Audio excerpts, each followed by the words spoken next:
नमस्कार, hot topic में आपका स्वागत है। मैं हूं अखिलेश शर्मा। किसान आंदोलन से जाट पट्टी में खिसकते जनाधार से बीजेपी आलाकमान चिंतित हो गया है। पिछले 24 घंटे में 2 बड़ी बैठकों के जरिए पश्चिमी उत्तर प्रदेश, हरियाणा और राजस्थान में जाटों के बीच नरेश टिकैत के बढ़ रहे असर और पार्टी को हो रहे नुकसान पर विस्तार से चर्चा की गई है। बीजेपी ने इस बारे में कुछ महत्वपूर्ण फैसले भी किए हैं जो लगातार पिछले 24 घंटों में 2 बैठकें हुई हैं। उनमें सबसे बड़ा फैसला यह किया गया कि पार्टी के सभी सांसद, विधायक और मंत्री दौरा करेंगे। अगले 3 हफ्तों तक ये दौरे जारी रहेंगे। इसमें सभी गांव, खापों और पंचायतों में अपनी बात रखने के लिए उनसे कहा गया है। यह पार्टी आलाकमान का निर्देश है। अगले 3 सप्ताह तक गांव, खेत, खलिहान में सारे नेता फैल जाएं, यह पार्टी आलाकमान की ओर से निर्देश दिया गया है। इसमें खास तौर से जाट बिरादरी से संपर्क साधने को कहा गया है और इसमें कृषि कानून के बारे में बताया जाएगा। कहा जाएगा कि किस तरह से ये जो कृषि कानून है ये किसानों के हित में है और साथ ही इन कानूनों के खिलाफ बीजेपी के हिसाब से जो दुष्प्रचार हो रहा है उसका भी जवाब दिया जाए। ये इन तमाम नेताओं को पार्टी आलाकमान ने निर्देश दिया है। और क्या जाट वोटों का नुकसान होगा? तो जरूर बीजेपी को ऐसा लग रहा है, क्योंकि जो जमीनी फीडबैक आ रहा है उससे बीजेपी आलाकमान थोड़ा चिंतित जरूर नजर आ रहा है, क्योंकि उन्हें लग रहा है कि शायद जाटों की नाराजगी कहीं भारी न पड़ जाए। खासतौर से नरेश टिकैत के जो आंसू थे गाजीपुर बॉर्डर पर, उसके बाद जाट जो है वो उनके पक्ष में एकजुट हो गए हैं और बाद में जो जिस तरह से उन्होंने एक के बाद एक महापंचायतों का आयोजन किया, चाहे पश्चिमी उत्तर प्रदेश हो या फिर हरियाणा, उससे भी उनकी ताकत काफी बढ़ी हुई दिखाई दी है। तो ये बीजेपी के लिए चिंता का विषय है। और जाट वोट क्यों बीजेपी के लिए महत्वपूर्ण है, इस पर भी एक बार नजर डाल लेते हैं। क्योंकि पिछले खासतौर से अगर हम बात करें पश्चिमी उत्तर प्रदेश की, तो वहां पर बीजेपी को जाट वोटों की खासी चिंता है। क्योंकि बीजेपी को यह लगता है कि यह वोट जो है पिछले 3 चुनाव में, 2014 का लोकसभा चुनाव, 2017 का विधानसभा चुनाव, उसके बाद 2019 का लोकसभा चुनाव, इन तीनों ही चुनाव में जाटों का पूरा समर्थन बीजेपी को पश्चिमी उत्तर प्रदेश में मिला। यह पार्टी का गणित है। और यह भी महत्वपूर्ण है कि कई विधानसभा सीटें ऐसी हैं इस पश्चिमी उत्तर प्रदेश में जहां पर जाट वोट जो है वो खासा महत्व रखते हैं। तो इसीलिए बीजेपी अब कोशिश कर रही है कि इस नुकसान को कम से कम किया जाए। आपको बता दें कि यूपी और पंजाब दोनों ही राज्यों में अगले साल विधानसभा के चुनाव हैं। तो ऐसे में बीजेपी जाटों को नाराज करने का जोखिम मोल नहीं ले सकती है। इसीलिए यह अभियान चलाने का फैसला किया गया है। हरियाणा की अगर बात करें तो वहां पर बीजेपी गैर जाट की राजनीति करती आई है, लेकिन पिछले विधानसभा चुनाव में जाटों की नाराजगी का खामियाजा बीजेपी को हरियाणा में भुगतना पड़ा था, जिसके बाद उसको बहुमत नहीं मिल पाया था। फिर जाटों की पार्टी माने जाने वाली जननायक जनता पार्टी के समर्थन पर उसने हरियाणा में सरकार बनाई है। और आपको बता दें कि जो ये पार्टी है इसके दुष्यंत चौटाला उप मुख्यमंत्री हैं, लेकिन उन पर खासा दबाव है उनकी बिरादरी का कि वो कृषि कानूनों को लेकर अपनी स्थिति स्पष्ट करें। इसलिए दुष्यंत चौटाला एमएसपी को लेकर आश्वासन दे चुके हैं, ऐलान कर चुके हैं कि एमएसपी किसी भी हालत में खत्म नहीं होने दी जाएगी। तो ये बीजेपी का जाटों का समीकरण है। और बीजेपी आलाकमान का ये कहना था कल की बैठक में जो उन्होंने की है कि कृषि कानून तो बहाना है, जो सारा आंदोलन चल रहा है पिछले करीब 3 महीनों से, असली मकसद तो जो है वो वैचारिक लड़ाई है, आइडियोलॉजिकल वॉर है। ये पार्टी आलाकमान का मानना है।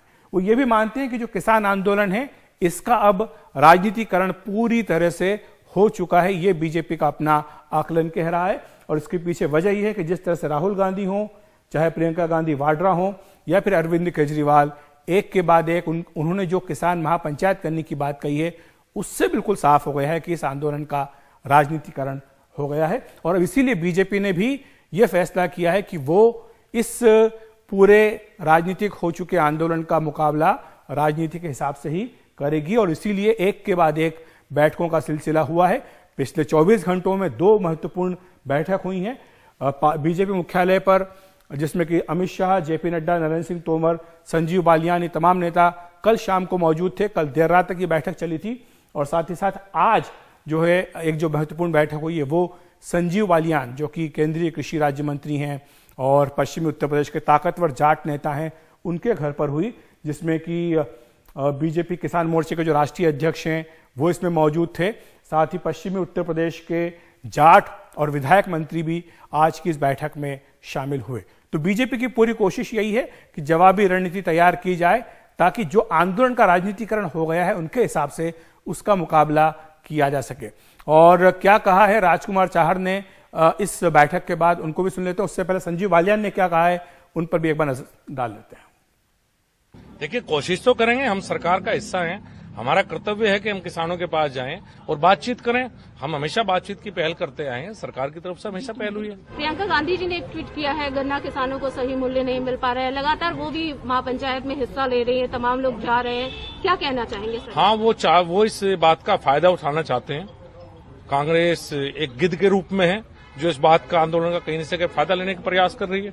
एक अलग प्रकार का ये भ्रम पैदा करने की कोशिश एक सच्ची कौम में, एक भोली कौम में जिसे किसान कहते हैं, उनके मन में डालने की कोशिश की है। और हमारा ये फर्ज बनता है, क्योंकि हम भी किसान के बेटे हैं, हम सच्चाई जानते हैं कि इन बिलों से तो केवल लाभ होने वाला है किसानों को। उनके बीच में पहले भी हम जाते रहे, कोई नई बात नहीं है, फिर लगातार उनके बीच में जाएंगे और जो भ्रम है उसको दूर करेंगे। बीजेपी की जवाबी रणनीति से नरेश टिकैत बिल्कुल बेफिक्र नजर आए। उनका कहना है कि सरकार को इन तीनों कानूनों को वापस लेना ही होगा। उन्होंने इस बात पर भी मखौल उड़ाया कि किसान आंदोलन को अब जाटों का आंदोलन कहा जा रहा है। उन्होंने दावा किया कि उनके साथ सारी बिरादरियां हैं। जाटलैंड वाला, हाँ, यही इनका नाश का कारण बनेगा। अच्छा, तो ये जो बांटने का काम कर रहे हैं, यही इनका इलाज करेगा। ये गलत चीजें हैं, देश को तोड़ने का काम ना करेंगे। पहले खालिस्तानी बताते थे, अब जाटलैंड बताने लगे। ये क्या करना चाहते हैं? इसको देश को कहाँ लेकर जाना चाहते हैं? ये तोड़ फोड़ की राजनीति करना चाहते हैं। आप जिसको लेकर गए और जो जाट नेता बनता हो, आप उसी से ये क्वेश्चन करो कि उसको खाली एक बिरादरी की वोट मिली क्या दूसरों को भी मिली, उसका जवाब वही देंगे। तो जो जाट राजनीति है जिसके चक्कर में अब बीजेपी थोड़ी उलझती नजर आ रही है, आखिर ये है क्या, इसका क्या महत्व है? हमारे साथ जुड़ रहे हैं हमारे एग्जीक्यूटिव एडिटर कमाल खान लखनऊ से। कमाल, आपने सुना तमाम नेताओं को जो पिछले 24 घंटों में बीजेपी की ओर से बैठकों का सिलसिला चल रहा है, उस पर भी आपने नजर डाली है। किस तरह से ये जाट राजनीति बदलती हुई दिखाई दे रही है? क्योंकि हम देख रहे हैं कि चाहे अजीत सिंह हो या उनके बेटे जयंत हो, एक के बाद एक वो भी इन तमाम महापंचायतों में सक्रिय नजर आ रहे हैं। देखिए, ऐसा है कि जाटों के वोट का बहुत महत्व है। 2013 में जो दंगे हुए थे उसके बाद वेस्टर्न यूपी में बहुत ज्यादा पोलराइजेशन हुआ हिंदू मुस्लिम का, और जाट जो आरएलडी के साथ थे, बहुत सारे कांग्रेस को वोट देते थे और कहीं और जाते थे, वो ज्यादातर जाट जो हैं वो बीजेपी के साथ चले गए। लेकिन ये जो किसान आंदोलन शुरू हुआ है, इसने जाटों और मुसलमानों के बीच की जो खाई थी उसको कम करना शुरू किया है। बहुत सारी जो महापंचायतें हुई हैं जहां हम लोकल लोगों से, स्थानीय लोगों से संपर्क में रहते हैं, बातचीत करते हैं, तो बहुत सारी पंचायतों में 50% से लेके 60% जो है वो मुसलमान हैं। उनको एक मंच मिला है सीएनआरसी के बाद अपनी आवाज को उठाने का और कहने का। तो एक बड़ा खतरा ये है, जो पोलराइजेशन से जो बीजेपी की तरफ वोट शिफ्ट हुआ था, वो बीजेपी को नुकसान होगा अगर मुसलमान और जाट करीब आते हैं। दूसरी चीज आप ये देखिए, संजीव बालियान जिस बालियान गोत्र से आते हैं जाटों की, उसकी जो बालियान खाप है, महेंद्र सिंह टिकैत साहब 1943 में उसके चौधरी बने थे 8 साल की उम्र में। उसके पहले उनके पिता चौधरी थे। अब नरेश टिकैत उसके चौधरी हैं। और ये टिकैत परिवार जो है, ये इनकी जो खाप है, ये 84 परिवारों की बड़ी खाप है। तो ये बेइंतहा इन्फ्लुएंशियल खाप है वेस्टर्न यूपी की। और खास करके 28 तारीख को जो राकेश टिकैत रोने लगे, उसका बहुत बड़ा असर हुआ है वहां पे। तो अब अभी हमने देखा, सुना, ये जो राकेश टिकैत बोल रहे थे, ये पॉलिटिकली बहुत करेक्ट बयान था। जो वो ये कह रहे थे कि पहले खालिस्तानी कहते हैं, अब जाटलैंड कह रहे हैं। क्योंकि जो लोग भी उसको जाटों का आंदोलन कह रहे हैं, अगर ये प्रचारित होगा तो वहां पे जो गुर्जर हैं, वहां पे जो ठाकुर हैं, वहां पे जो ब्राह्मण हैं, वो सारे लोग अपने अपने खोल में और मजबूत होंगे। उनको लगेगा कि यह जाटों का आंदोलन है। इसलिए वो पॉलिटिकली करेक्ट बात कह रहे हैं, क्योंकि उनको लगता है कि ये सिर्फ जाटों तक सीमित ना रहे और ये किसानों का आंदोलन बने, ताकि उसका प्रभाव ज्यादा रहे। जी, बहुत बहुत शुक्रिया आपका कमाल, इस तमाम जानकारी के लिए। हॉट टॉपिक में फिलहाल हम एक ब्रेक ले रहे हैं, बात करेंगे इसके बाद पंजाब में कांग्रेस का डंका बजा।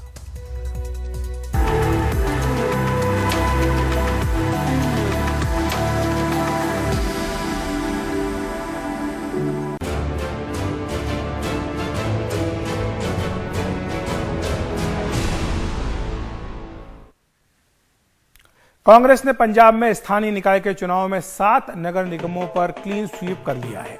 आज जितने भी परिणाम आए सब कांग्रेस के पक्ष में गए।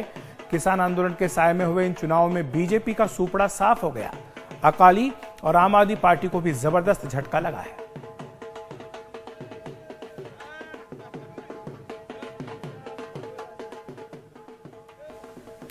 तो पंजाब में कांग्रेस की बल्ले बल्ले है। देख लेते हैं कि कहां कहां पर कांग्रेस पार्टी की जीत हुई है। ये तमाम वो नगर निगम है जहां पर कांग्रेस पार्टी ने अपना झंडा गाड़ा है। पठानकोट, बटाला, होशियारपुर, कपूरथला, मोगा, बठिंडा और अबोहर, ये तमाम नगर निगम वो हैं जहां पर कांग्रेस पार्टी को क्लीन स्वीप हुआ है, जहां उसको कोई दिक्कत नहीं हुई है चुनाव जीतने में। और आपको बताएं कि कितनी बड़ी जीत है, इसका महत्व इस बात से पता लगता है कि बीजेपी, शिरोमणि अकाली दल और आम आदमी पार्टी का पूरी तरह से इन नगर निगमों में सफाया हो गया है।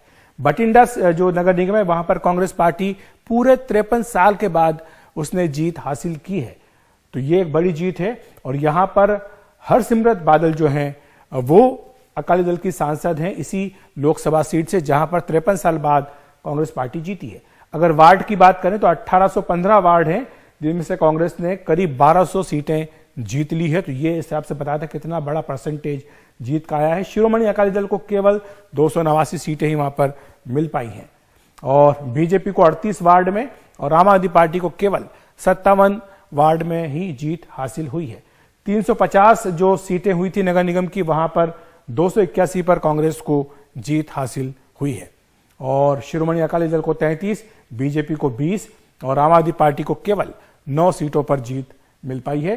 निर्दलीय उम्मीदवारों को जरूर यहां पर भरपूर सीटें मिली है। तो ये पंजाब का नक्शा है। और 2015 के बाद जो 2015 के मुकाबले वार्डों की अगर बात करें तो कांग्रेस को 53 सीटों पर जीत हासिल हुई है। तो ये दिखाता है कि जो किसान आंदोलन है उसका पंजाब में किस तरह का असर पड़ा है।